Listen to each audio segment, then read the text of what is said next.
Olá pessoal, ângulo inscrito e ângulo central. O ângulo APB é chamado ângulo inscrito porque o vértice dele está sobre a circunferência. O ângulo AOB é chamado ângulo central porque o vértice dele está no centro da circunferência. O ângulo APB, ou seja, o ângulo inscrito APB, tem medida x. O ângulo central AOB, medida θ. Qual é a relação entre os dois? Veja com atenção.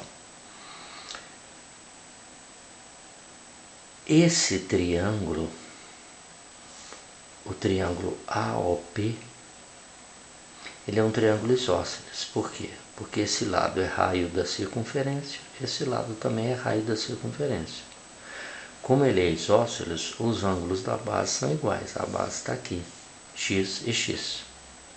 Agora preste atenção no triângulo AOB. Esse triângulo também é isósceles, porque um lado é o raio, o outro lado é o raio. Esse ângulo aqui, que é o ângulo central θ, ele é ângulo externo desse triângulo aqui. Por que externo? Porque se eu prolongar o lado desse triângulo com esse outro lado, esse ângulo é formado pelo prolongamento de um lado e o outro lado. Esse ângulo é ângulo externo do triângulo AOP ou APO. Esse ângulo é ângulo externo desse triângulo. Tem um teorema que eu já dei em um vídeo que diz assim, inclusive fiz a demonstração. O ângulo externo, primeiro, preste atenção no seguinte, esse ângulo externo, o ângulo vizinho dele não é esse? Chamado ângulo adjacente, é o vizinho. Então o teorema diz assim, o ângulo externo é igual à soma dos ângulos internos não vizinhos dele, não adjacente. Quais são os ângulos internos desse triângulo que não são vizinhos de θ? Esses dois ângulos. Então θ é igual a 2x. Olha aí, escrevi para você aí. Ó. O ângulo θ é ângulo externo do triângulo AOP. Então θ é igual a quê? X mais x, 2x. Ou então, x é o que? A metade de θ. O que nós concluímos? Que quando você tem um ângulo inscrito e um ângulo central, ambos descrevendo o mesmo arco, veja, esse ângulo descreve o arco AB, esse ângulo descreve o mesmo arco AB. Então, quando você tem um ângulo central e um ângulo inscrito descrevendo o mesmo arco na circunferência, o ângulo inscrito é a metade do ângulo central.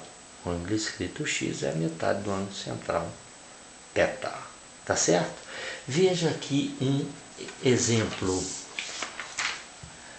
Então, qualquer que seja a posição, veja com atenção, qualquer que seja a posição do ângulo inscrito e do ângulo central, ó, o ângulo AOB, ângulo central, mede 80 graus, ele descreve o arco o quê? AB. E o ângulo central, eu falei central, não foi inscrito não, né? O ângulo central AOB, ele descreve o arco AB. O ângulo inscrito APB, esse ângulo descreve também o arco AB. Veja aqui as extremidades, o arco AB. Então, esse ângulo inscrito é a metade do ângulo central. Então, o ângulo APB, esse ângulo mede quanto? 40 graus. Está aí escrito. O ângulo central AOB é 80 graus. O ângulo inscrito APB, 40 graus. Ambos descrevem o arco AB. Logo, o ângulo inscrito é metade do ângulo central. Tá claro? Então é isso por enquanto. Estuda bastante, boa sorte, até a próxima. Obrigado.